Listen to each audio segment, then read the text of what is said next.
Isang milyonaryo ang natagpuan ang kanyang ina na nakaluhod at naglilinis ng sahig sa bahay ng kanyang amain habang umiiyak, ngunit hindi niya alam ang katotohanan sa likod ng paghihirap na yon. Nang malaman niya, ang ginawa niya ay ikinagulat ng lahat. Kung nagustuhan mo ang kwentong ito, huwag kalimutang mag-subscribe sa aming channel at sabihin sa amin kung saang lungsod ka nanonood.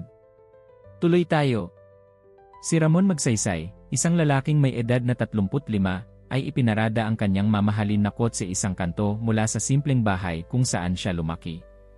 Ang kanyang puso ay mabilis na tumitibok habang tinitingnan niya ang pamilyar na harapan, inalala ang mga taon ng kanyang kabataan. Halos isang dekada na ang nakalipas mula nang huling tumapak siya sa lugar na ito, dahil sa pagiging abala sa kanyang ambisyon na makapagsimula ng sariling landas malayo sa anino ng kanyang amain na si Eduardo Villaflor. Sa may determinasyong mga hakbang, si Ramon ay lumapit sa pinto. Ang mga alaala ay bumabalik sa kanya, ang halakhak ng kanyang ina na si Elisa, ang aroma ng kanyang mga paboritong ulam, at ang patuloy na tensyon sa pagitan niya at ni Eduardo. Huminga siya ng malalim at pinindot ang doorbell, sabik na sorpresahin ang kanyang ina sa kanyang di inaasahang pagbisita. Ang mga segundo ay naging minuto. Ang katahimikan na nanggagaling sa bahay ay nakababahala. Kumulot ang noo ni Ramon at isang masamang pakiramdam ang pumasok sa kanya. Pinihit niya ang doorknob at sa kanyang pagkamangha, ito ay bumukas ng walang resistance. Inay, tumawag siya habang pumapasok. Ang hangin sa loob ay mabigat, puno ng kakaibang atmosfera na hindi niya naalala. Ang mga muebles, bagaman pamilyar, ay tila nawala ng sigla mula noon. Pagkatapos ay nakita niya. Si Elisa, ang kanyang ina, ay nakaluhod sa sahig ng sala, masigasig na nagpupunas ng mga mansa sa alpombra. Ang kanyang buhok, na dating matingkad na kulay kayumanggi, ay may mga hibla na ng puti. Ang kanyang mga kamay, na laging malambot sa mga alaala ni Ramon, ay tila magaspang at namumula. Inay, ano ang ginagawa mo? Tanong ni Ramon, ang pag-aalala ay malinaw sa kanyang tinig. Tumindala si Elisa, nagulat.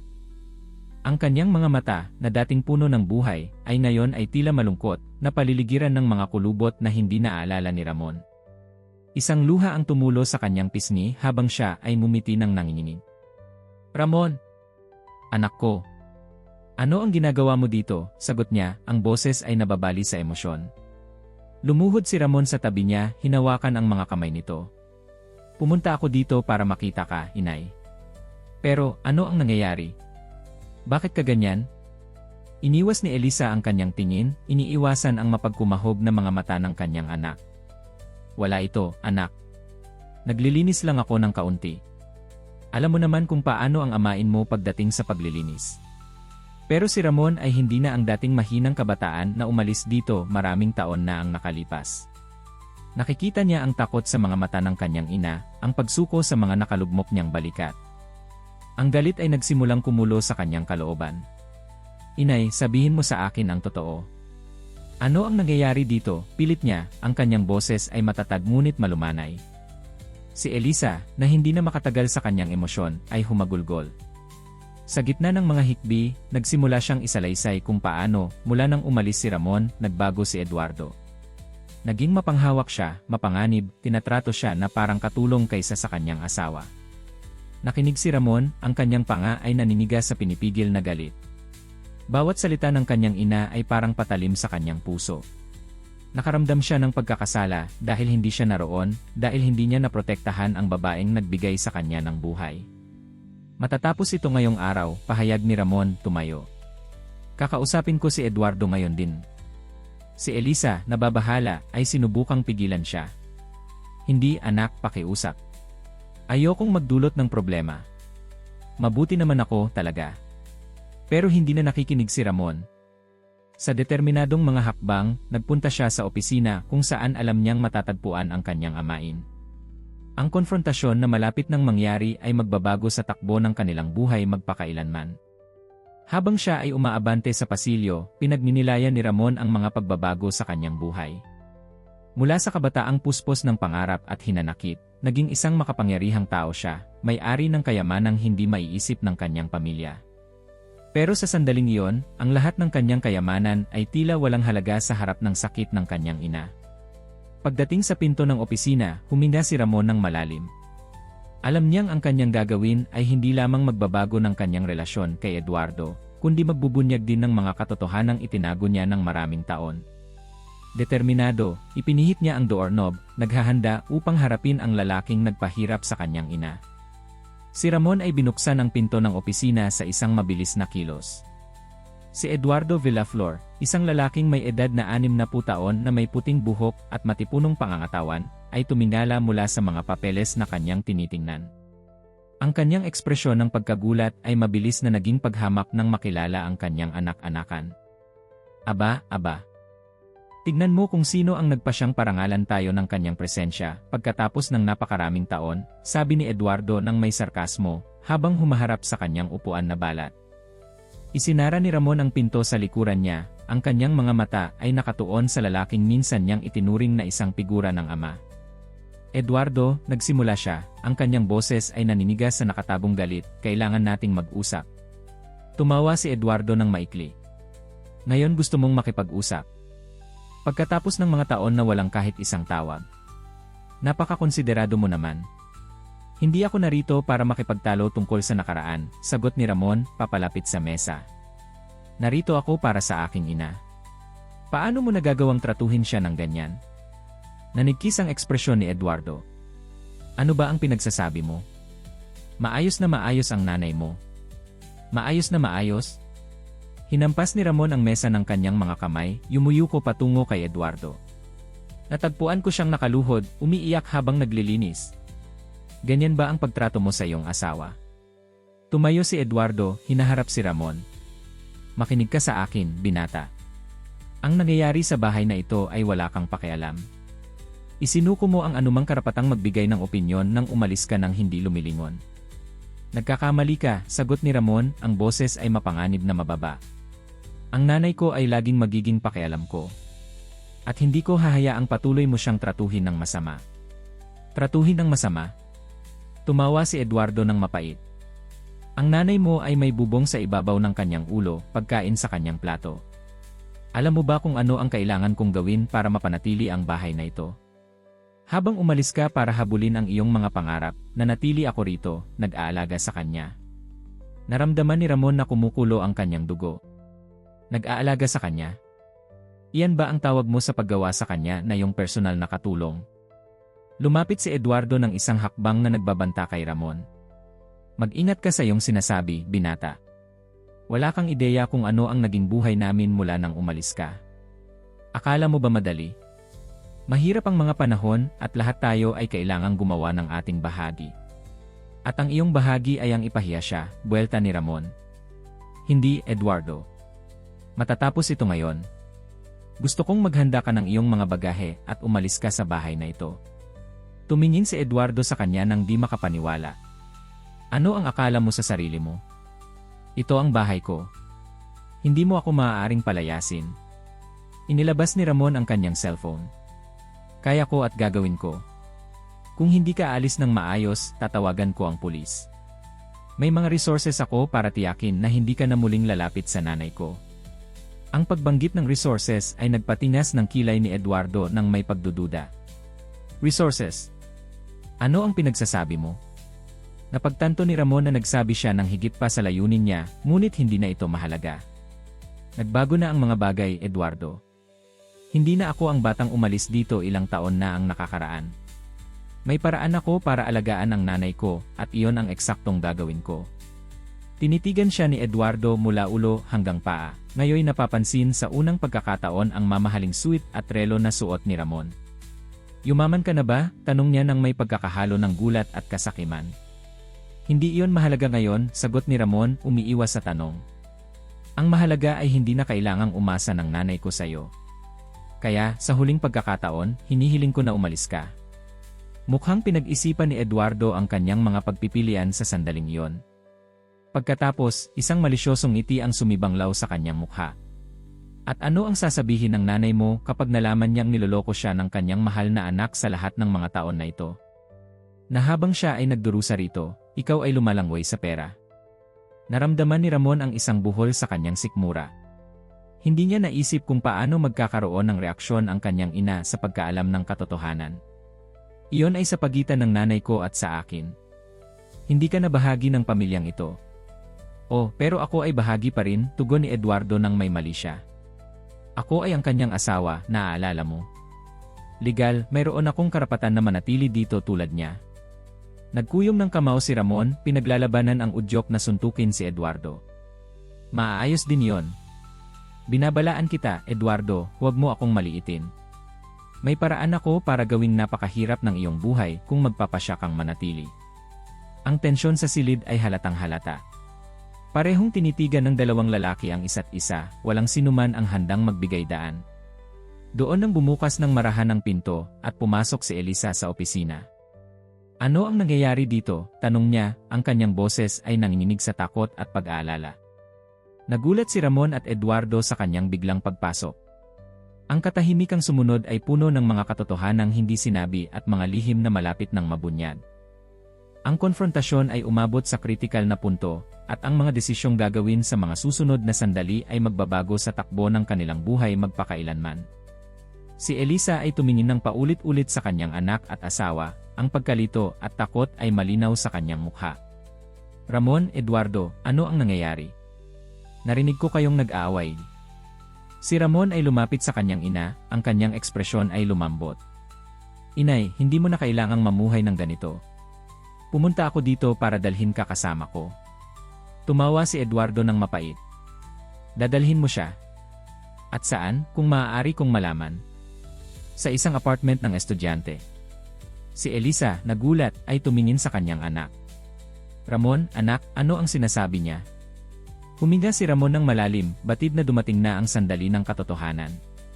Inay, may kailangan akong sabihin sa'yo. Nitong mga taon na wala ako, mabuti ang naging takbo ng mga bagay sa akin. Napakabuti sa katunayan.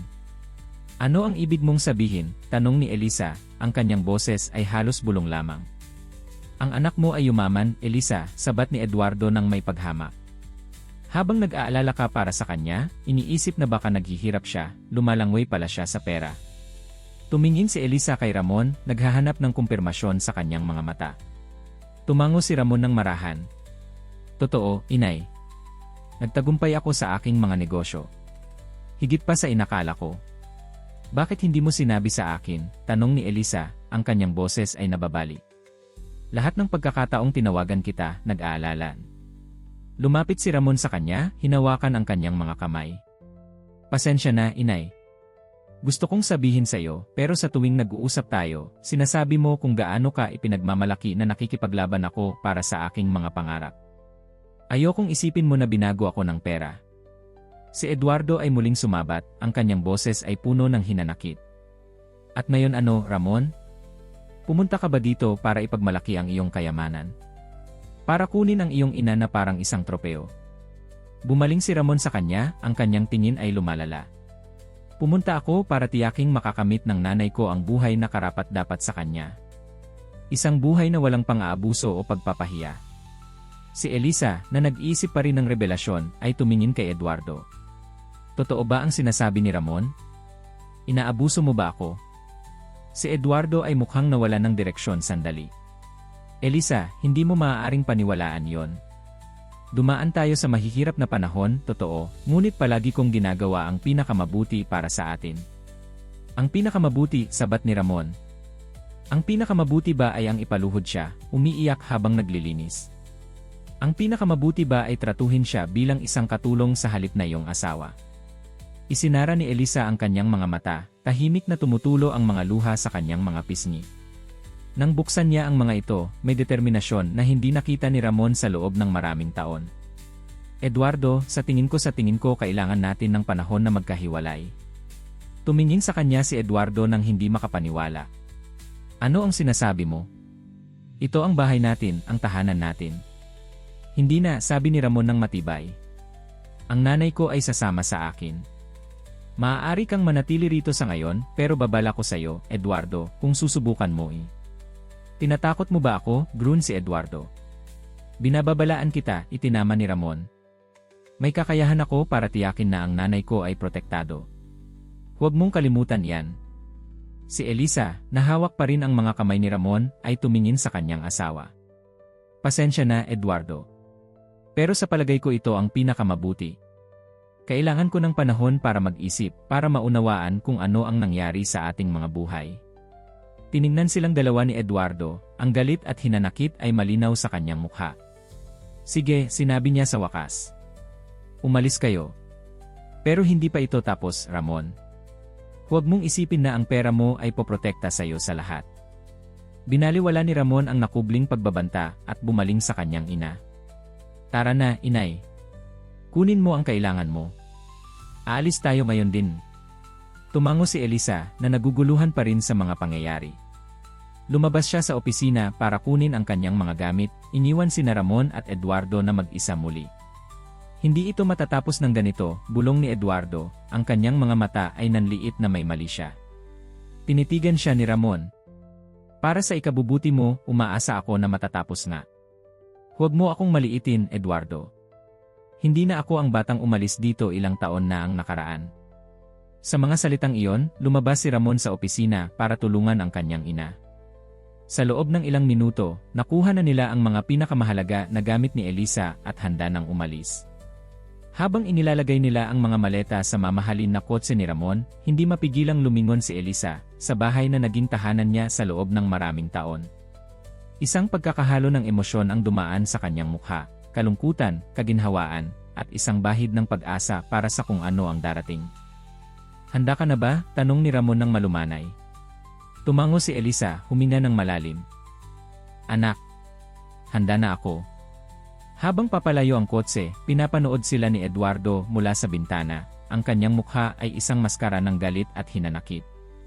Sumumpa siya ng tahimik na ito ay hindi ang wakas, kundi ang simula lamang ng kanyang paghihiganti. Ang biyahe sa kotse ay tahimik. Si Elisa ay nakatingin sa bintana, malalim sa kanyang mga iniisip, habang si Ramon ay nagmamaneho, paminsan-minsang sumusulyap ng pag-aalala sa kanyang ina. Sa wakas, pagkatapos ng halos isang oras na biyahe, nakarating sila sa labas ng lungsod, kung saan nakatayo ang isang malaking mansyon na napapaligiran ng masaganang hardin. Si Elisa ay nahindik sa gulat. Ramon, dito ka ba nakatira? Ngumiti si Ramon ng mahiyain habang ipinaparada ang kotse. Inay, maligayang pagdating sa iyong bagong tahanan. Bumaba sila sa sasakyan at inakay ni Ramon ang kanyang ina papunta sa pangunahing pasukan. Ang mga pinto ay bumukas na nagbubunyag ng isang magarang loob na may pinulido na marmol, kristal na chandelier, at mga obra de arte sa mga pader. Ito ay kahanga-hanga, bulong ni Elisa, ang kanyang mga mata ay sumusulyap sa bawat detalye. Paano? Ramon, ano ang ginagawa mo sa lahat ng mga taon na ito? Kinuha ni Ramon ang mga kamay ng kanyang ina at dinala siya sa isang komportableng sofa sa pangunahing sala. Ito ay isang mahabang kwento, inay. Pero ang mahalaga ay nandito ka na ngayon at magiging ligtas ka at komportable. Tumingin si Elisa sa kanyang anak, isang paghahalo ng pagmamalaki at pagkalito sa kanyang mga mata. Ikwento mo sa akin ang lahat, anak. Gusto kong malaman kung paano ka naging mula sa isang batang may mga pangarap hanggang sa ito. Tumango si Ramon, alam na dapat niyang ibigay sa kanyang ina ang buong katotohanan. Lahat ay nagsimula hindi nagtagal matapos kong umalis sa bahay. Sa susunod na ilang oras, ikinuwento ni Ramon ang kanyang kwento. Nagsalita siya tungkol sa kanyang unang mga trabaho, kung paano siya nakakilala ng isang oportunidad sa merkado ng teknolohiya at isinugal ang lahat para makabuo ng sarili niyang startup. Inilarawan niya ang mga taon ng mabigat na trabaho, ang mga gabing walang tulog, ang mga kabiguan at, sa wakas, ang rumaragasang tagumpay na dumating halos sa isang gabi. Bakit hindi mo sinabi sa akin? Tanong ni Elisa na may luha sa kanyang mga mata. Lahat ng mga taon na ito, nag-aalala ako para sa iyo. Ibinaba ni Ramon ang kanyang tingin, nahihiya. Pasensya na, inay. Sa simula, ayokong bigyan ka ng pag-asa kung sakaling mabigo ako. At pagkatapos, nang dumating ang tagumpay, nakaramdam ako ng pagkakasala. Alam kong hindi maganda ang mga bagay sa bahay, pero sa tuwing sinusubukan kong pag-usapan ito, pilit mong sinasabi na maayos ang lahat. Hindi ko alam kung paano sasabihin sa iyo ang katotohanan nang hindi mukhang nagmamayabang. Hinaplos ni Elisa ang pisngi ng kanyang anak. Oh, Ramon. Palagi kang napakakonsiderado. Pero hindi mo dapat dinala ang bigat na iyan mag-isa. Alam ko, inay. At ipinangangako ko sa iyo na mula ngayon, wala nang mga lihim sa pagitan natin. Sa sandaling iyon, isang babaeng may katamtamang edad ang pumasok sa sala. Ginoong Ramon, handa na po ang hapunan. Ngumiti si Ramon. Salamat, Mila. Inay, siya si Mila, ang mayordoma. Mila, siya ang nanay ko, si Elisa. Maninirahan siya sa atin mula ngayon. Ngumiti si Mila ng mainit. Ikinagagalak kong makilala ka, Ginang Elisa. Maligayang pagdating sa iyong bagong tahanan. Si Elisa, na nasasaklaw pa rin ng lahat ng nangyayari, ay nakatango lamang na may mahiyain ngiti. Habang kumakain sila sa eleganteng kainan, hindi mapigilang mapansin ni Elisa kung gaano nagbago ang kanyang anak. Hindi na siya ang dating impulsibong kabataan na umalis sa bahay ilang taon na ang nakalipas, kundi isang tiwala at matagumpay na lalaki. Gayunpaman, sa ilalim ng bagong mukha na yon, nakikita pa rin niya ang batang kanyang pinalaki, na may mabuting puso at pagnanais na protektahan ang mga minamahal niya. Ramon, sabi ni Elisa ng malumanay, napaka-ipinagmamalaki kita. Hindi dahil sa iyong tagumpay o pera, kundi dahil sa lalaki na iyong naging. Naramdaman ni Ramon na bumubuo ng isang buhol sa kanyang lalamunan. Salamat, Inay. Lahat ng ginawa ko ay iniisip ka, para bigyan ka ng buhay na karapat-dapat sa iyo. Kinuha ni Elisa ang kamay ng kanyang anak. Ang tanging gusto ko palagi ay ang maging masaya ka, anak. At ngayong magkasama na tayo muli, pakiramdam ko ay maaari na akong huminga ng maluwag. Habang tinaatapos nila ang kanilang hapunan, hindi mapigilang isipin ni Ramon si Eduardo at ang nakubling pagbabanta na ginawa niya. Alam niyang hindi basta-basta susuko ang kanyang amain, at kailangan niyang maging handa para sa anumang maaaring mangyari. Pero sa ngayon, habang nakikita niya ang kanyang ina na tunay na umingiti sa unang pagkakataon sa loob ng maraming taon, nagpasya siyang tamasahin muna ang sandali. Ang bukas ay magdadala ng sarili nitong mga hamon, ngunit ngayong gabi, sa wakas, sila ay nasa tahanan. Ang mga susunod na araw ay isang malaking kaguluhan ng aktibidad para kay Elisa. Sinigurado ni Ramon na mayroon siyang lahat ng kailangan niya, mula sa bagong kasuotan hanggang sa sarili niyang suite sa mansion. Si Elisa, na sanay sa simpleng buhay, ay nakakaramdam ng pagka-overwhelmed sa luho na nakapalibot sa kanya. Isang umaga, habang nag-aalmusal sila sa terasa na may tanawin sa mga hardin, napansin ni Elisa na mukhang nag-aalala si Ramon. Ano ang nangyayari, anak? Tanong niya, inilalagay ang kanyang kamay sa ibabaw ng sa kanya. Bumuntong hininga si Ramon, pinag-iisipan kung ibabahagi ba ang kanyang mga alalahanin o poprotektahan ang kanyang ina. Sa huli, nagpasya siyang maging tapat. Nag-aalala ako kay Eduardo, Inay. Hindi ko sa tingin mananatili siyang nakaupo lang. Kumunot ang noo ni Elisa. Sa tingin mo ba susubukan niya ang anuman? Hindi ko alam, pero mas gusto kong maging handa. Kumuha ako ng karagdagang seguridad at ang aking mga abogado ay nagtatrabaho para makakuha ng restraining order, para lang sa pag-ingat. Tumango si Elisa, nagpapasalamat sa pagiging maingat ng kanyang anak, ngunit hindi niya maiwasang makaramdam ng bahagyang pagkakasala. Ramon, sa tingin mo ba tama ang ginawa ko na umalis ng ganoon? Siguro dapat akong makipag-usap sa kanya, ipaliwanag B. Kinuha ni Ramon ang mga kamay ng kanyang ina. Inay, wala kang dapat ipaliwanag. Inabuso ka ni Eduardo sa loob ng maraming taon. Karapat-dapat ka sa kapayapaan at kaligayahan. Bago pa makasagot si Elisa, lumapit si Mila na may sobre sa kanyang kamay. Ginoong Ramon, kararating lang nito para sa iyo. Pinilit ng mensahero na ito ay mahalaga. Kinuha ni Ramon ang sobre at maingat na binuksan ito. Habang binabasa niya ang nilalaman, sumimangot ang kanyang mukha. Ano yon, anak? Tanong ni Elisa, nag-aalala. Nag-alinlangan si Ramon sandali bago sumagot. Ito ay isang subpoena. Si Eduardo ay nagdemanda para sa pagmamay-ari ng bahay at para sa isang malaking halaga ng kompensasyon.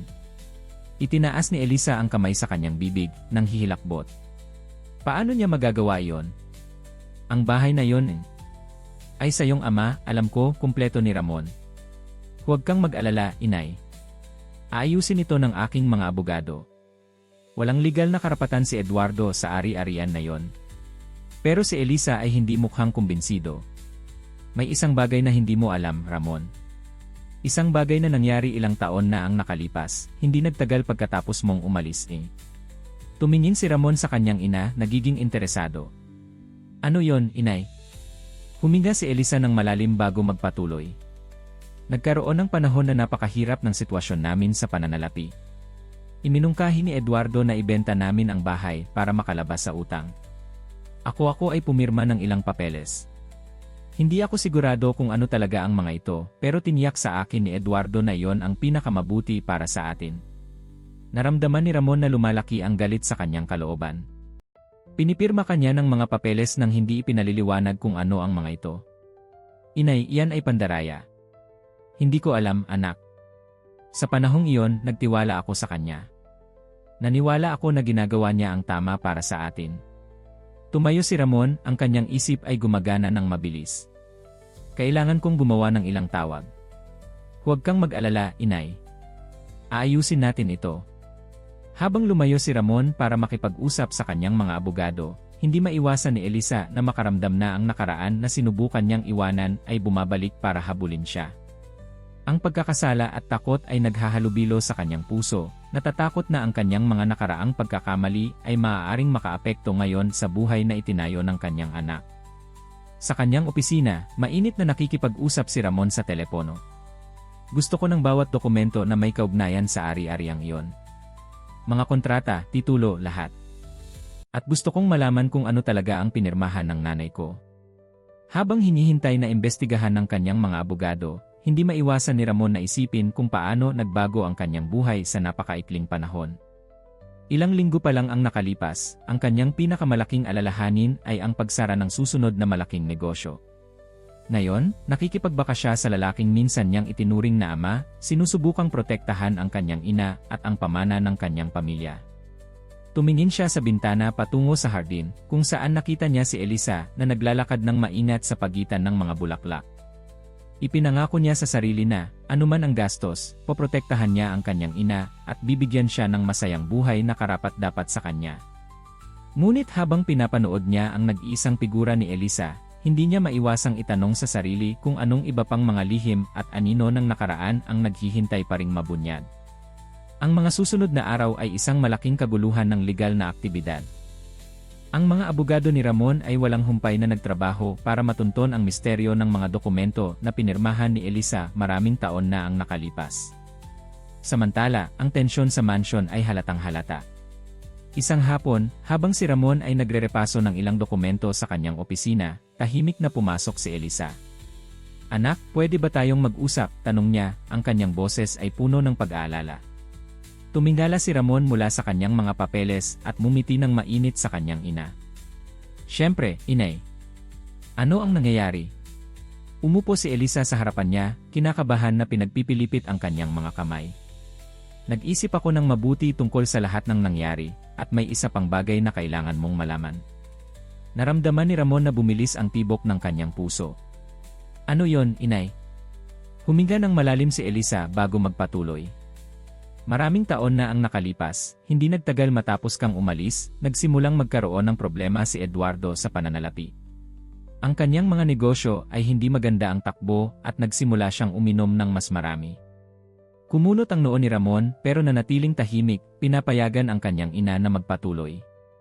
Isang gabi, dumating siya sa bahay na lubhang balisa. Sinabi niya na may paraan para malutas ang lahat ng aming problema, pero kailangan niya ang aking tulong. Hiniling niya sa akin na pumirma ng mga dokumento. Sinabi niya na ito ay para ma-refinance ang bahay at makakuha ng loan. Ang mga papeles na nabanggit mo kanina, bulong ni Ramon. Tumango si Elisa. Pero may higit pa.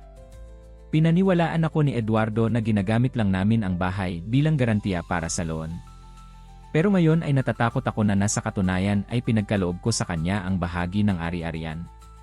Tumayo si Ramon mula sa kanyang upuan, hindi mapigilan ang kanyang frustrasyon. Inay, bakit hindi mo sinabi sa akin noon? Bakit hindi mo ako tinawagan noong nangyayari ito? Nagsimulang tumulo ang luha sa mga pisngi ni Elisa. Pasensya na, anak. Nahihiya ako. Ayokong malaman mo kung gaano kahirap ang mga bagay. At si Eduardo kinumbinsi niya ako na iyon ang pinakamabuti, na iyon ang tanging paraan para mailigtas ang ating tahanan. Lumuhod si Ramon sa harap ng kanyang ina, kinuha ang kanyang mga kamay. Inay, hindi mo kailangang humingi ng tawad. Ako ang dapat humingi ng paumanhin.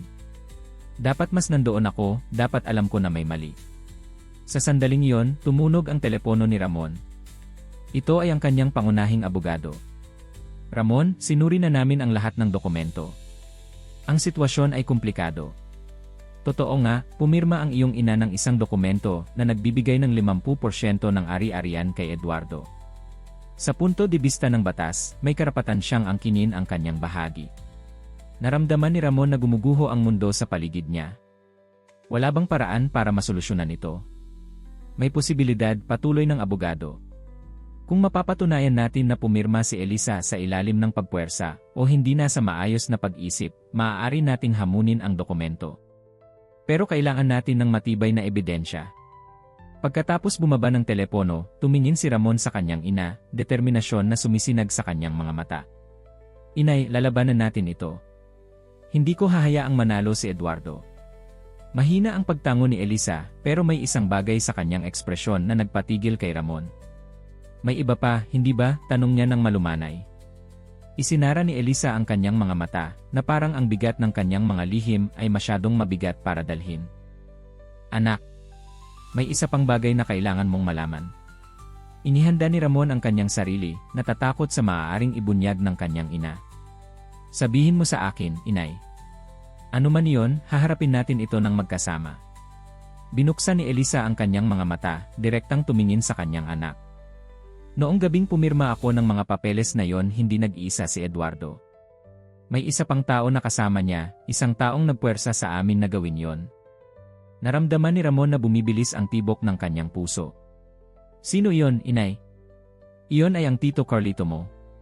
Ang revelasyon ay tumama kay Ramon tulad ng isang suntok sa tiyan. Ang kanyang Tito Carlito, ang nakababatang kapatid ng kanyang tunay na ama, ay palaging isang malayong figura sa kanyang buhay. Naaalala niya na nakita ito sa ilang pagtitipon ng pamilya noong siya ay bata pa, pero pagkatapos ng pagkamatay ng kanyang ama, halos nawala si Carlito sa kanilang buhay. Ang Tito Carlito ko. Ano ang kinalaman niya sa lahat ng ito? Malalim na bumuntong hininga si Elisa. Palaging may hinanakit si Carlito sa iyong ama. Naniwala siya na ipinagkait sa kanya ang kanyang bahagi ng mana ng pamilya nang ipinaubaya ng iyong lolo ang lahat sa iyong ama.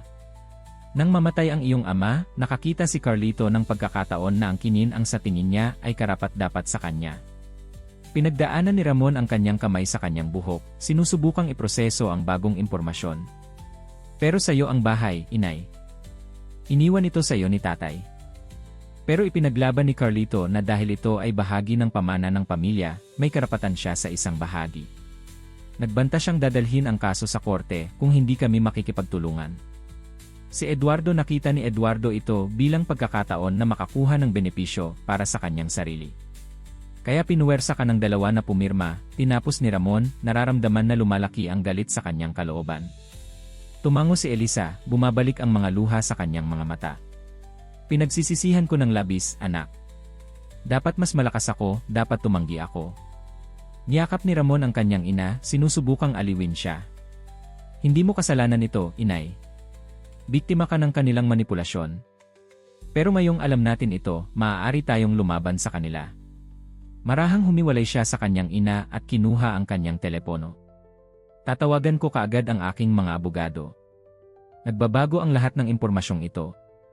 Habang masigasig na nakikipag-usap si Ramon sa telepono, hindi maiwasan ni Elisa na makaramdam ng paghahalo ng ginhawa at takot.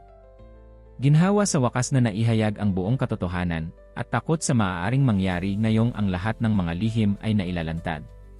Pagkatapos ibaba ang telepono, humarap si Ramon sa kanyang ina, determinasyon na sumisinag sa kanyang mga mata.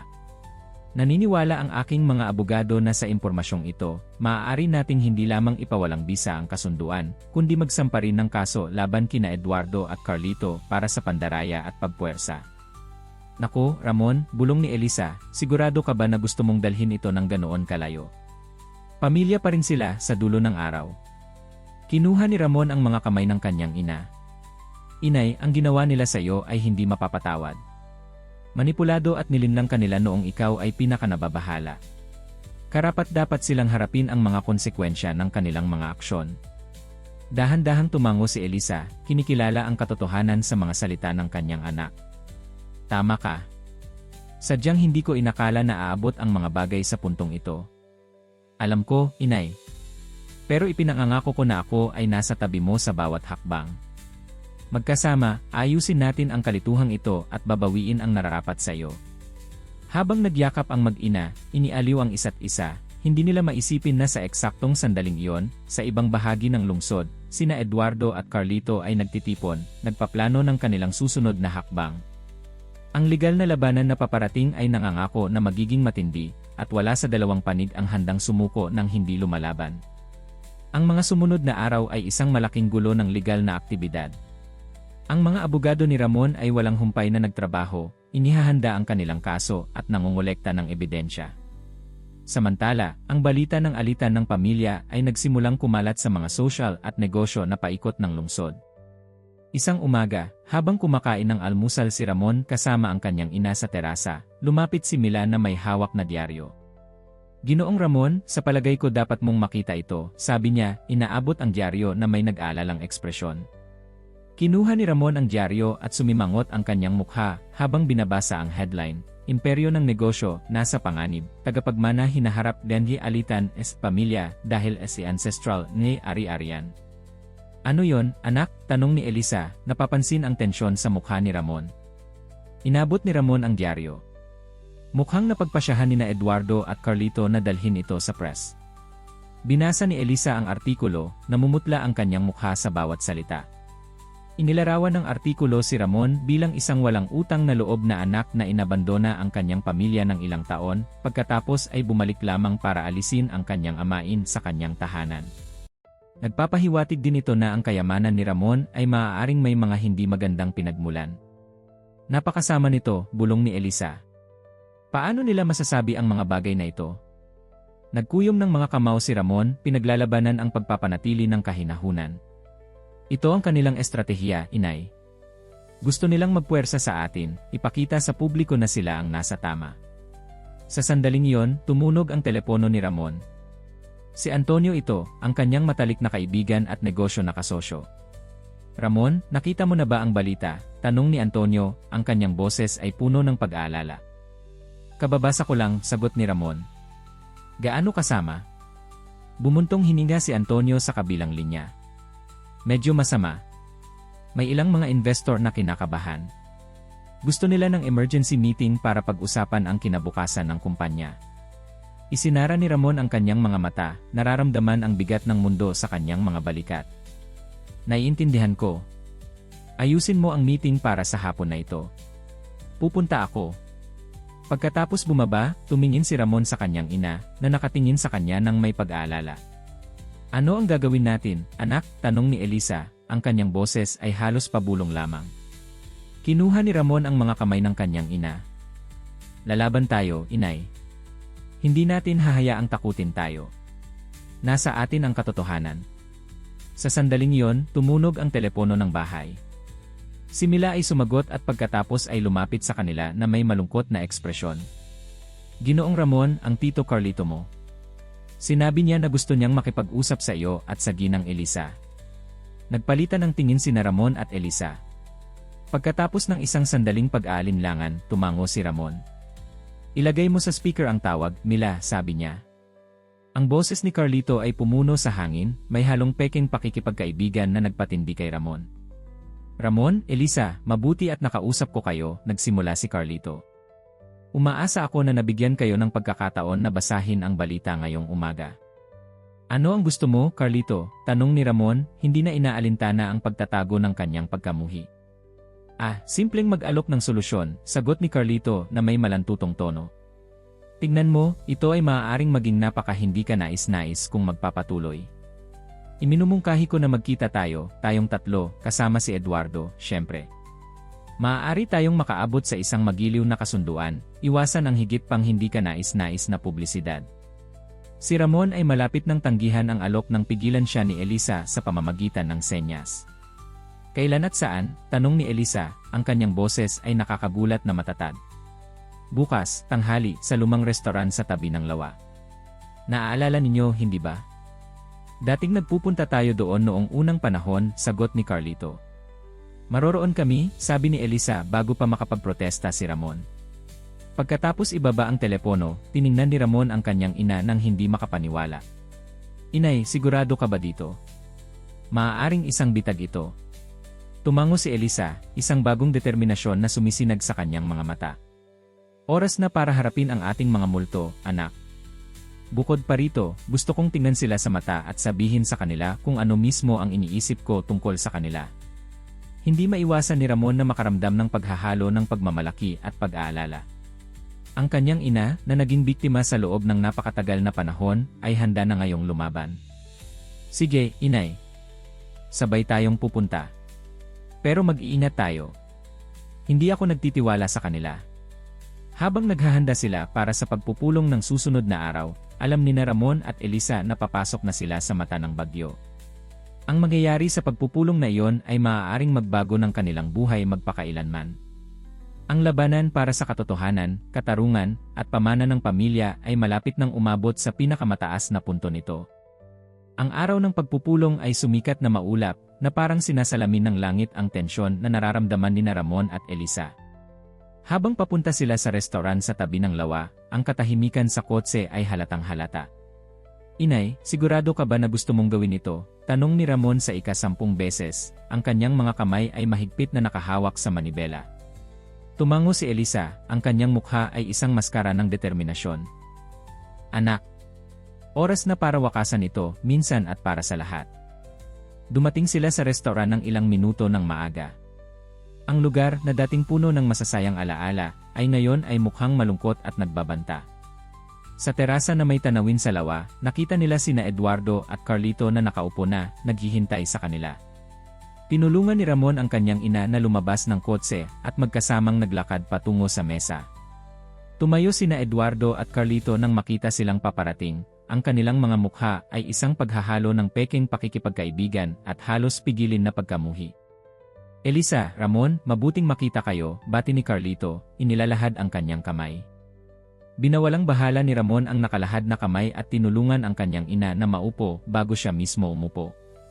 Tayo na sa usapan, ano ba ang gusto ninyo? Ngumiti si Eduardo, isang ngiti na hindi umabot sa kanyang mga mata. Palagi kang direkta, Ramon. Hindi ba tayo maaaring magsaya muna sa isang pagkain kasama ang pamilya? Tumigil na ito na maging isang pamilya matagal na panahon na, Eduardo, sagot ni Elisa, ang kanyang boses ay nakakagulat na matatag. Nag-ubo si Carlito. Sige, kung naniniwalaan kayo. Nandito tayo para mag-alok sa inyo ng isang kasunduan. Iniurong namin ang demanda at lahat ng akusasyon, kapalit ng isang makatarungang kompensasyon. Makatarungang kompensasyon, inulit ni Ramon, hindi makapaniwala. Ang ibig mong sabihin ay pera. Hindi lamang pera, sabat ni Eduardo. Gusto namin ang 50% ng ari-arian, gaya ng nakasaad sa kasunduan na pinirmahan ni Elisa, at dagdag pa rito ay kompensasyon para sa pinsala. Si Ramon ay malapit nang sumabog nang ilagay ni Elisa ang kanyang kamay sa kanyang braso, pinapahupa siya. Bago tayo magpatuloy, sabi ni Elisa, ang kanyang boses ay kalmado pero matatag, gusto kong sagutin niyo ang isang tanong. Paano ninyo nagawa ito sa akin? Eduardo, mag-asawa tayo ng maraming taon. At Carlito, ikaw ang kapatid ng aking pumanaw na asawa. Paano kayo nagkasabuatan laban sa akin sa ganitong paraan? Ang katahimikang sumunod ay nakabibingi. Nagpalitan ng tingin sina Eduardo at Carlito, halatang hindi komportable. Elisa, nagsimula si Eduardo, kailangan mong maintindihan. Ang negosyo ay negosyo. Walang personal. Walang personal, putol ni Ramon, ang kanyang boses ay nanginginig sa galit. Minampulan niyo siya, nilinlang ninyo siya, pinilit ninyong pumirma ng mga dokumento sa ilalim ng pagpuwersa. Paano magiging hindi personal iyon? Yumuko si Carlito, ang kanyang mukha ay isang maskara ng peking pag-aalala. Elisa, palagi kitang itinuring na isang kapatid. Pero ang bahay na yon, ang mana na yon, ay bahagi ng pamana ng pamilya. Ang iyong asawa, ang aking kapatid, ay inagaw sa akin ang lahat. Inaangkin ko lang ang nararapat sa akin. Umiling si Elisa, mga luha ng indignasyon na nabubuo sa kanyang mga mata. Carlito, mahal ka ng aking asawa. Kung iniwan ka niya sa labas ng testamento, dapat may mga dahilan siya. At ikaw, Eduardo, bumaling siya sa kanyang dating asawa, nagtiwala ako sa iyo. Ibinigay ko sa iyo ang aking puso, ang aking buhay. Paano mo ako naipagkanulo ng ganito? Ang katahimikang sumunod ay nasira ng tunog ng mga paang lumalapit. Lahat sila ay bumaling para makita ang isang grupo ng mga tao na papalapit sa kanilang mesa. Kaagad na nakilala ni Ramon ang kanyang pangunahing abogado sa kanila. Ano ang ibig sabihin nito? Pilit ni Carlito, tumayo. Ngumiti si Ramon sa unang pagkakataon mula nang dumating sila. Ibig sabihin, mahal na tito, ang pagpupulong na ito ay naitala at nai-broadcast ng live sa aking mga abogado. Bawat salitang sinabi ninyo, bawat pag-amin ay naidokumento. Hindi ninyo magagawa yan. Illegal iyon, protesta ni Eduardo, ang kanyang mukha ay namumutla sa gulat. Lumapit ang abogado ni Ramon, ang kanyang ekspresyon ay seryoso pero may kislap ng tagumpay sa mga mata. Sa kabaligtaran, Ginoong Villaflor. Nasa isang pampublikong lugar tayo at ipinaalam ni Ginoong Magsaysay sa mga otoridad ang tungkol sa pagpupulong na ito dahil sa mga nakaraang banta na natanggap niya. Ang lahat ay ganap na alinsunod sa batas. Mabilis na tumayo si Carlito, ang kanyang upuan ay bumagsak palikod. Ito ay isang tuso, isang bitag. Hindi ninyo ito magagamit laban sa amin. Tumayo si Ramon, hinaharap ang kanyang tito at amain. Oh, pero maaari at gagawin namin. Inaamin ninyong pinilit ang aking ina na pumirma ng mga dokumento sa ilalim ng maling pretense. Iyan ay pandaraya, simpleng pandaraya. Si Elisa, na hanggang ngayon ay nanatiling tahimik, ay dahan-dahang tumayo. Ang kanyang boses, bagaman malambot, ay may bigat na gumawa sa lahat na tumingin sa kanya. Carlito, Eduardo, sa loob ng maraming taon ako ay nakaramdam ng pagkakasala. Pagkakasala dahil sa pagpirma ng mga papeles na yon, pagkakasala dahil hindi ako naging mas malakas. Pero ngayon ay nakikita ko ang katotohanan. Ang tanging may kasalanan dito ay kayo. Ipinagkanulo ninyo ako, ipinagkanulo ninyo ang tiwala na inilagay ko sa inyo. Sinubukang putulin ni Eduardo, pero itinaas ni Elisa ang kanyang kamay, pinatahimik siya. Hindi pa ako tapos. Gusto kong malaman niyo na pinapatawad ko kayo. Hindi dahil karapat-dapat kayo, kundi dahil karapat-dapat ako sa kapayapaan. Pero ang pagpapatawad ay hindi nangangahulugan na hindi magkakaroon ng mga konsekwensya. Haharapin niyo ang hustisya para sa ginawa niyo. Inilagay ni Ramon ang isang kamay sa balikat ng kanyang ina, ipinagmamalaki ang kanyang lakas. Pagkatapos ay bumaling siya sa kanyang abogado.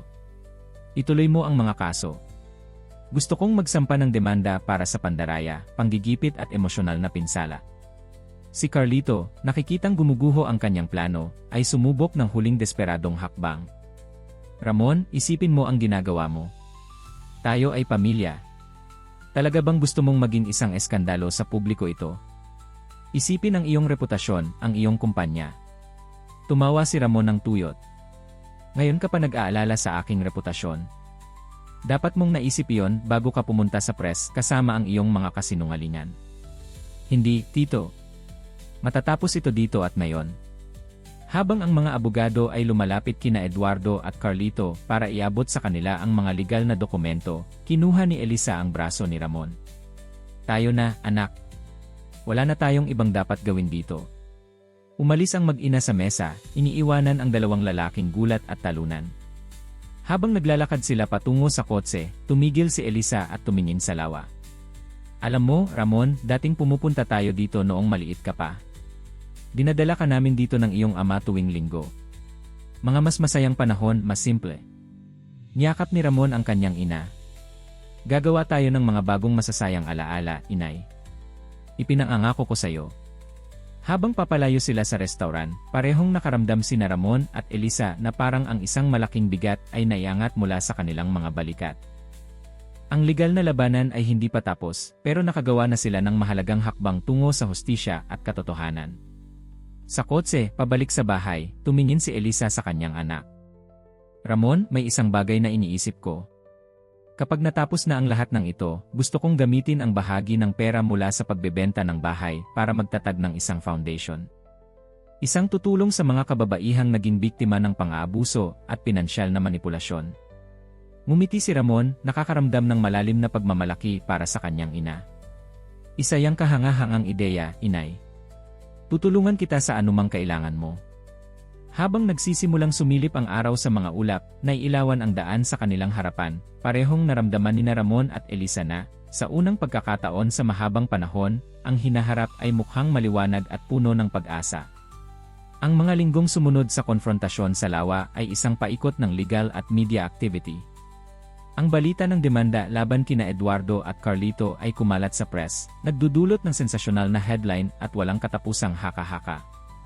Natagpuan ni Ramon ang kanyang sarili na hindi lamang nakikitungo sa mga legal na aspeto ng kaso, kundi pati na rin sa mga epekto nito sa kanyang profesional na buhay. Ang ilang mga investor, kinakabahan sa negatibong publisidad, ay nagsimulang magkaroon ng tanong sa kanyang pamumuno. Isang hapon, habang si Ramon ay nasa kanyang opisina na sinusubukang mapigilan ang mga pinsala, nakatanggap siya ng hindi inaasahang tawag. Ramon magsaysay, tanong ng isang babaeng boses sa kabilang linya. Ako ito. Sino ito? Sagot ni Ramon na intriga. Ang pangalan ko ay Laura Guevara. Ako ay dating sekretarya ng iyong tito Carlito. Naupo ng tuwid si Ramon sa kanyang upuan, biglay alerto. Ano ang maipaglilingkod ko sa iyo, binibining Guevara? May patlang bago nagpatuloy si Laura. Mayroon akong impormasyon na sa tingin ko interesado ka. Impormasyon tungkol sa kasunduan sa pagitan ng iyong tito at amain. Nagsimulang tumibok ng mas mabilis ang puso ni Ramon. Nakikinig ako.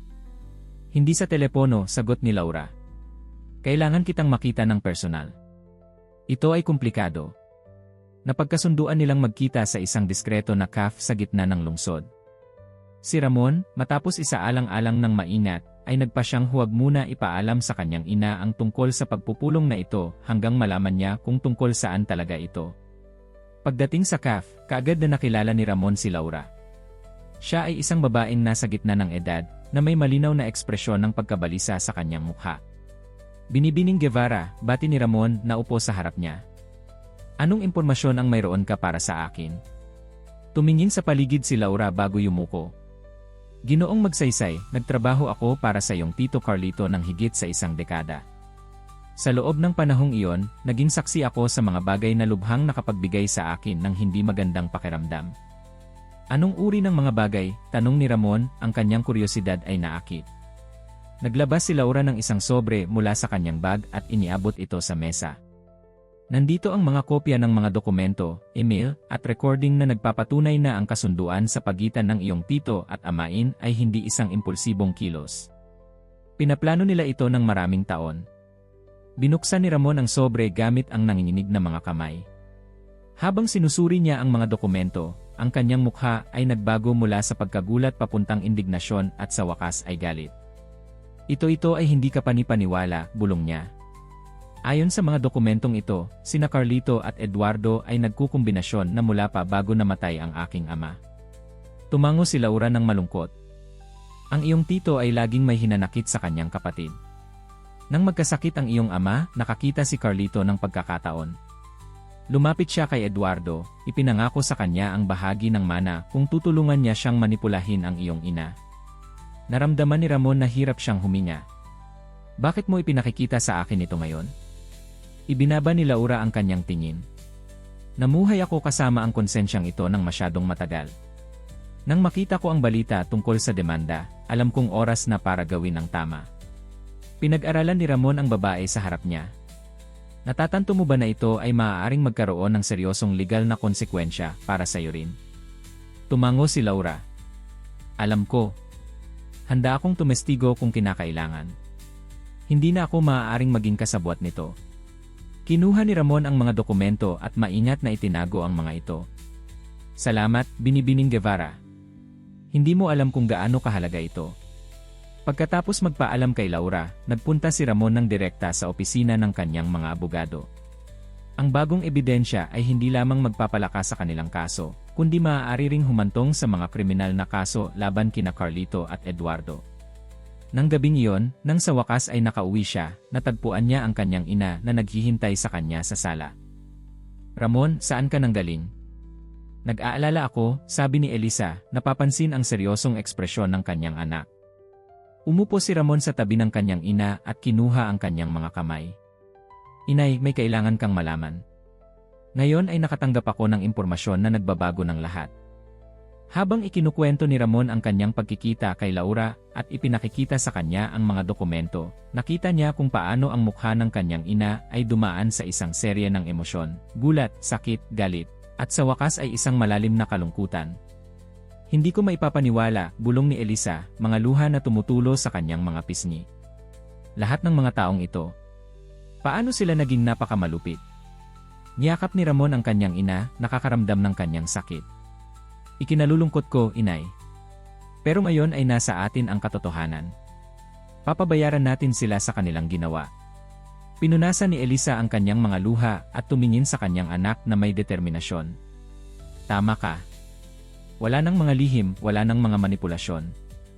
Oras na para lumabas ang katotohanan. Habang magyakap ang mag-ina, alam nilang pareho na ang daang naghihintay sa kanila ay hindi magiging madali. Pero magkasama sila at sa katotohanan sa kanilang panig, nakakaramdam sila ng pagiging hindi matatalo. Ang revelasyon ni Laura ay ganap na nagbago ng laro. Ngayon, hindi lang sila lalaban para mabawi ang pag-aari sa kanila, kundi para rin ilantad ang maraming taon ng panlilinlang at manipulasyon. Ang legal na labanan na darating ay nangangakong magiging epiko, at parehong handa sina Ramon at Elisa na harapin ito ng buong lakas. Ang mga susunod na buwan pagkatapos ng konfrontasyon sa lawa ay isang tuloy-tuloy na aktibidad sa legal at media. Ang kaso Magsaysay laban kina Villaflor at Magsaysay, gaya ng itinawag ng media, ay naging pangunahing paksa ng usapan sa buong lungsod. Ang pagbubunyag ng matagal ng pakana ni Carlito at Eduardo ay nagdagdag ng drama na nakakaakit sa lahat. Ang araw ng paglilitis ay dumating. Ang korte ay puno ng mga mamamahayag at mga mausisang tao na naghahangad makakuha ng upuan. Sina Ramon at Elisa ay sabay na pumasok, ang kanilang mga mukha ay seryoso pero determinado. Handa ka na ba para dito, inay? Tanong ni Ramon ng mahina habang sila ay nauupo. Pinisil ni Elisa ang kamay ng kanyang anak. Mas handa kaysa dati, anak. Oras na para malaman ang katotohanan. Sa kabilang panig ng korte, sina Eduardo at Carlito ay nakaupo kasama ang kanilang mga abogado, ang kanilang mga mukha ay tensyonado at namumutla. Ang ebidensyang ibinigay ni Laura Guevara ay naging isang matinding dagok sa kanilang depensa. Pumasok ang hukom at nagsimula ang paglilitis. Sa loob ng maraming araw, ipinresenta ang mga testimonya at ebidensya. Si Laura Guevara ay umakyat sa witness stand at ikinuwento, nang may nanginginig ngunit matatag na boses, ang mga taon ng pandaraya at panlilinlang. Ang mga email at dokumento na ibinigay niya ay ipinakita bilang ebidensya, nagpapakita ng isang malinaw na larawan ng pakana. Nang dumating ang pagkakataon ni Elisa na magbigay ng testimonya, ang korte ay naging lubusang tahimik. Sa malinaw at matatag na boses, ikinuwento niya ang mga taon ng emosyonal na pang-aabuso at pinansyal na manipulasyon. Sa loob ng maraming taon, naniwala akong kasalanan ko ito, sabi ni Elisa, direktang nakatingin kina Eduardo at Carlito. Naniwala akong ako ang gumawa ng mga maling desisyon. Pero ngayon alam ko na ang katotohanan. Naging biktima ako ng isang maingat na binalak na pakana para nakawin hindi lamang ang aking ari-arian, kundi pati na rin ang aking dignidad. Pinanood ni Ramon ang kanyang ina ng may pagmamalaki, na mangha sa kanyang lakas at katapangan. Nang dumating ang pagkakataon ng depensa, sinubukan ng mga abogado nina Eduardo at Carlito na sirain ang kredibilidad ng mga testimonya, nagtatalo na ang lahat ay isang malaking pagkakamali, isang simpleng kasunduan sa negosyo na nagkamali. Ngunit ang ebidensya laban sa kanila ay napakalaki. Sa wakas, pagkatapos ng mga linggo ng testimonya at argumento, dumating ang oras para sa hatol. Ang tensyon sa korte ay halatang-halata habang inihahanda ng hukom ang kanyang sarili upang magsalita. Sa kaso ng Magsaysay laban kina Villaflor at Magsaysay, ang korteng ito ay nakahanap na ang mga akusado, sina Eduardo Villaflor at Carlito Magsaysay, ay nagkasala ng pandaraya, pagpupwersa, at pagdudulot ng emosyonal na pinsala. Isang bulong ang gumuhit sa korte. Isinara ni Elisa ang kanyang mga mata, mga luha ng ginhawa ay tumutulo sa kanyang mga pisngi. Mahigpit siyang yakap ni Ramon. Nagpatuloy ang hukom, inuutos ang agarang pagbabalik ng ari-arian kay Elisa Magsaysay. Bukod dito, ang mga akusado ay magbabayad ng malaking kabayaran para sa mga pinsala. Inirerekomenda rin ng korteng ito na buksan ang isang kriminal na investigasyon tungkol sa mga aksyon ng mga akusado. Habang sina Eduardo at Carlito ay isinasama palabas ng korte, ang kanilang mga mukha ay paghahalo ng pagkagulat at hindi paniniwala, bumaling si Ramon sa kanyang ina. Tapos na, inay. Nanalo tayo. Ngumiti si Elisa sa gitna ng mga luha. Hindi, anak. Hindi lamang tayo nanalo. Nabawi natin ang ating dignidad, ang ating katotohanan. Sa paglabas nila ng korte, sinalubong sila ng maraming mamamahayag at kamera. Si Ramon, na pinoprotektahan ang kanyang ina mula sa maraming tanong, ay gumawa ng maikling pahayag. Ngayon, ang hustisya ay nangibabaw. Ang kasong ito ay hindi lamang tungkol sa isang ari-arian o pera. Ito ay tungkol sa paglalantad ng maraming taon ng manipulasyon at pang-aabuso. Umaasa akong magsilbing inspirasyon ang aming kwento sa iba na ipaglaban ang katotohanan, gaano man kalakas ang kanilang mga kalaban. Nang gabing iyon, pabalik sa mansyon, sina Ramon at Elisa ay naupo sa terasa, pinapanood ang paglubog ng araw. Ang katahimikan sa pagitan nila ay komportable, puno ng mga emosyong hindi sinabi ngunit malalim na nadarama. Alam mo, anak, sabi ni Elisa sa wakas. Sa kabila ng lahat ng sakit at kahirapan, ako ay nagpapasalamat. Nagulat na tumingin si Ramon sa kanya. Nagpapasalamat? Tumango si Elisa. Dahil ang lahat ng ito ay lalo tayong nagkaisa kaysa dati. At dahil ngayon ay may pagkakataon tayong gamitin ang ating karanasan para tulungan ang iba. Ngumiti si Ramon, inalala ang ideya ng kanyang ina na lumikha ng isang foundation. Tama ka, inay. At ipinangangako ko na gagawin ko ang lahat ng makakaya ko para suportahan ka sa misyong iyon. Habang lumulubog ang araw sa horizon, naramdaman ng mag-ina na isang bagong kabanata ng kanilang buhay ang nagsisimula. Isang puno ng pag-asa, layunin at higit sa lahat, ang hindi mababaling pagmamahal sa pagitan nila. Ang kayamanan na dating pinagmulan ng kasakiman at manipulasyon, ngayon ay magiging instrumento ng pagbabago at pag-asa para sa marami. At sa sentro ng lahat ay ang hindi mababaling pagmamahal sa pagitan ng isang ina at anak, isang pagmamahal na nakaligtas sa lahat ng pagsubok at nagdala sa kanila sa isang bagong bukang liwayway. Ang mga buwan na sumunod sa paglilitis ay isang panahon ng malalim na pagbabago para kina Ramon at Elisa. Ang legal na tagumpay ay simula lamang ng isang paglalakbay ng paggaling at muling pagtuklas.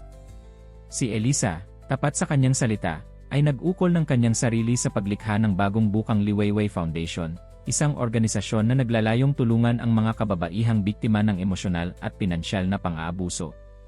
Si Ramon, na humanga sa pasyon at dedikasyon ng kanyang ina, ay hindi lamang sinuportahan ang inisyatiba sa pananalapi, kundi aktibo ring nakipagtulungan sa pagpapaunlad nito. Isang hapon, habang nagtatrabaho sila sa opisina ng foundation, nakatanggap si Elisa ng hindi inaasahang tawag. Elisa. Ako ito, si Minda. Kaagad na nakilala ni Elisa ang boses ng kanyang dating kapitbahay at kaibigan. Minda, anong sorpresa? Kumusta ka? May patlang sa kabilang linya. Elisa, may kailangan kang malaman. Tungkol kay Eduardo. Tumibok ng malakas ang puso ni Elisa. Ano ang tungkol sa kanya? Nasa ospital siya, sagot ni Minda. Naatake siya ng puso hindi nagtagal pagkatapos ng paglilitis. Ang mga doktor hindi sila naniniwala na marami pa siyang natitirang panahon. Nawala ng salita si Elisa. Sa kabila ng lahat ng nangyari, malalim na naapektuhan siya ng balita. Si Ramon, na napansin ang pagkaputi ng mukha ng kanyang ina, ay lumapit ng may pag-aalala. Inay, anong nangyayari? Ikinuwento ni Elisa ang balita, nakikita kung paano ang mukha ng kanyang anak ay nagbago mula sa pagkagulat hanggang pagkalito.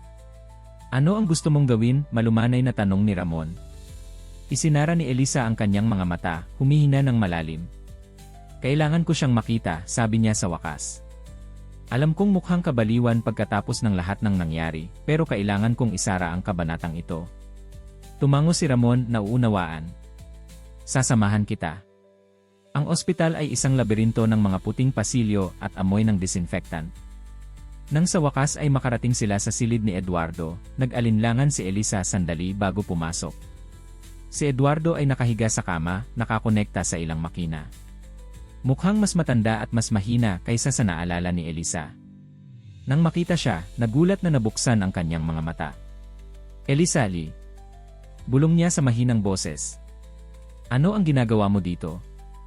Lumapit si Elisa sa kama, si Ramon ay nasa tabi niya bilang isang tahimik na tagapagbantay. Sinabi sa akin ni Minda ang nangyari. Naramdaman kong kailangan kong pumunta.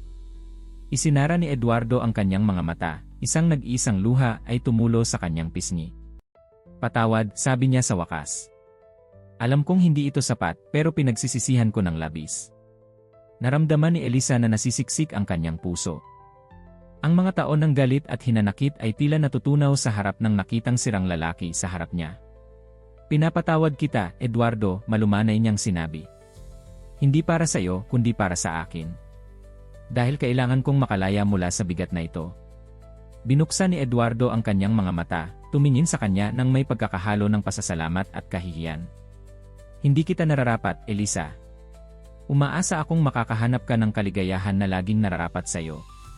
Si Ramon, na nanatiling tahimik, ay gumawa ng isang hakbang pasulong.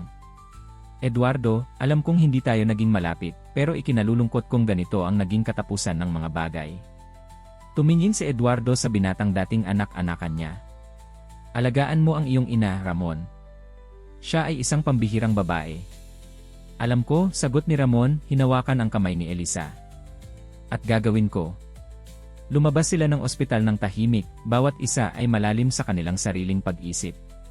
Si Elisa ang sa wakas ay bumasag ng katahimikan. Alam mo, anak, sa tingin ko ay maaari ko nang bitawan ang nakaraan. Nakagawa si Eduardo ng mga kakatwang pagkakamali, pero sa huli, siya ay isang taong nabali ng kanyang sariling mga aksyon. Niyakap ni Ramon ang kanyang ina. Ipinagmamalaki kita, inay. Ang iyong lakas at kakayahang magpatawad ay nakakainspirasyon. Sa mga susunod na araw, mas lalo pang nilubog ni Elisa ang kanyang sarili sa gawain ng foundation. Bawat babaeng tinutulungan nila, bawat buhay na kanilang naapektuhan, ay isang personal na tagumpay laban sa pang-aabuso at manipulasyon na kanyang naranasan. Si Ramon, sa kanyang bahagi, ay nagsimulang muling suriin ang kanyang mga prioridad. Ang tagumpay sa negosyo, na dating nag-iisang layunin niya, ngayon ay tila walang laman kumpara sa kasiyahan ng pagtulong sa iba. Isang hapon, habang kumakain sila ng hapunan sa terasa, ibinahagi ni Ramon ang isang desisyon sa kanyang ina. Inay, pinag-iisipan ko. Gusto kong mag-ukol ng higit na panahon sa foundation. Sa katunayan, isinasaalang-alang kong ipaubaya ang pamamahala ng kumpanya kay Antonio at tumuon ng buong buo sa gawaing panlipunan. Tiningnan ni Elisa ang kanyang anak nang may paghahalo ng gulat at pagmamalaki. Sigurado ka ba, anak? Nagtrabaho ka ng napakahirap para maitayo ang iyong kumpanya. Ngumiti si Ramon. Hindi pa ako naging sigurado sa anumang bagay sa aking buhay.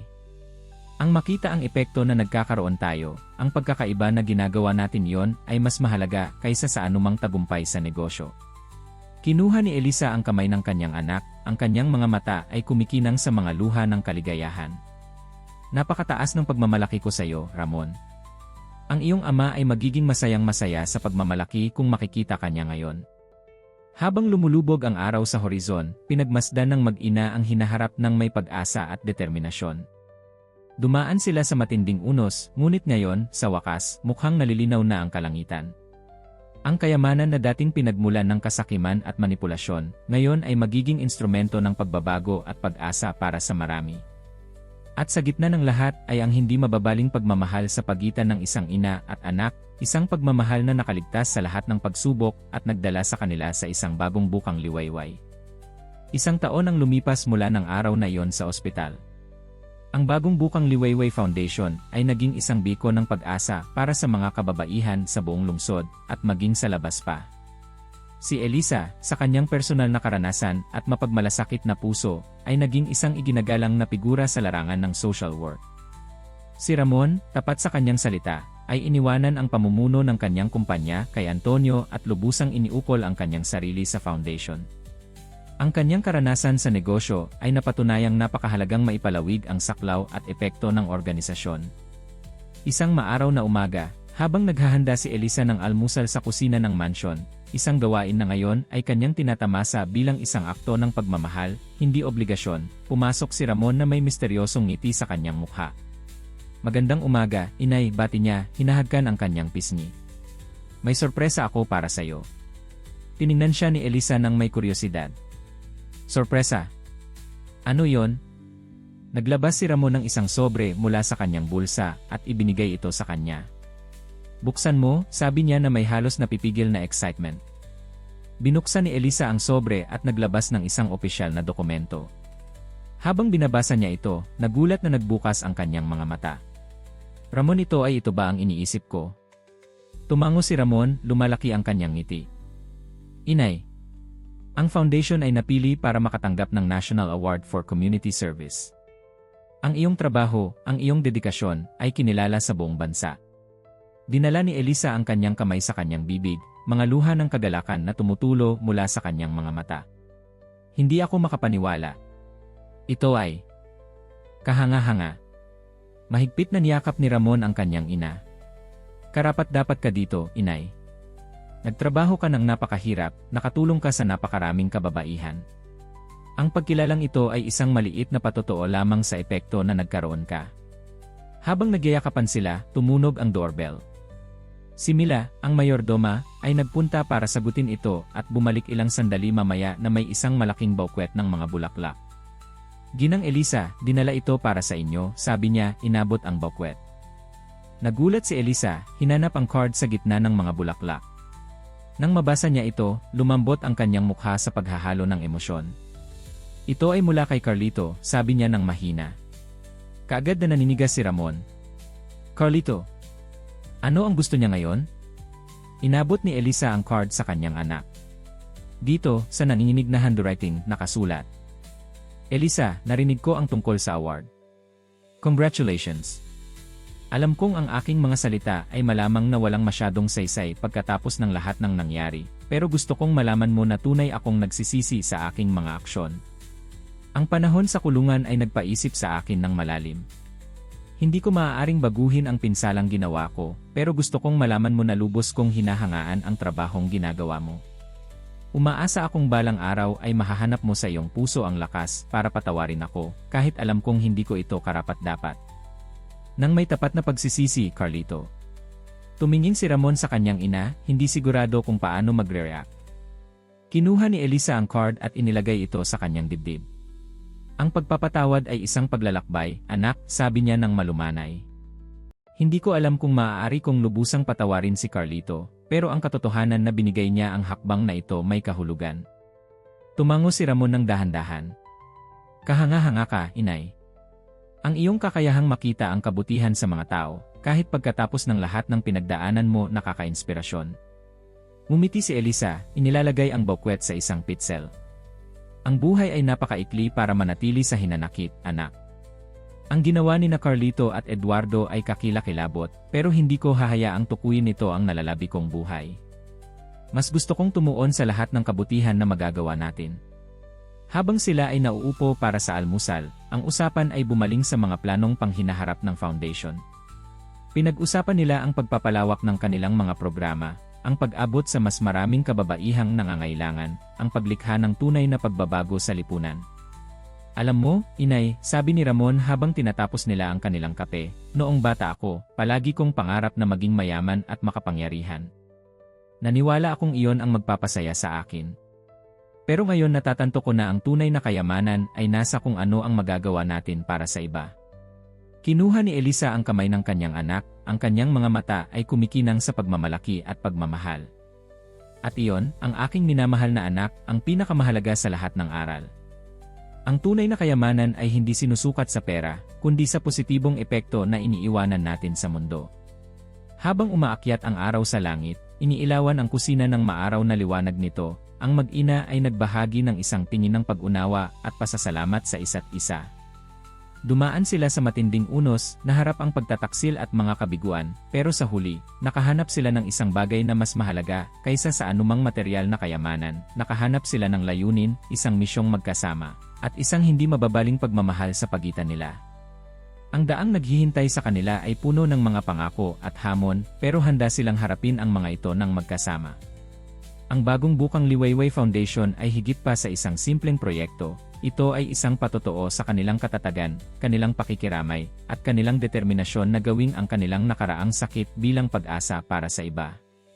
Habang naghahanda sila para sa isa pang araw ng trabaho sa foundation, alam ni Ramon at Elisa na anuman ang ihahanda sa kanila ng hinaharap. Haharapin nila ang bawat hamon na may lakas na tanging ang tunay na pagmamahal at layuning pinagsasaluhan ang makapagbibigay. At kaya, na may mga pusong puno ng pasasalamat at determinasyon, sinimulan ng mag-ina ang isang bagong araw, handang ipagpatuloy ang pagsusulat ng kanilang kwento ng katubusan, pagmamahal, at paglilingkod sa iba. Ang tunay na kayamanan, kanilang natuklasan, ay hindi nakakubli sa mga bank account o ari-arian, kundi sa mapagbagong kapangyarihan ng pagmamahal at pakikiramay.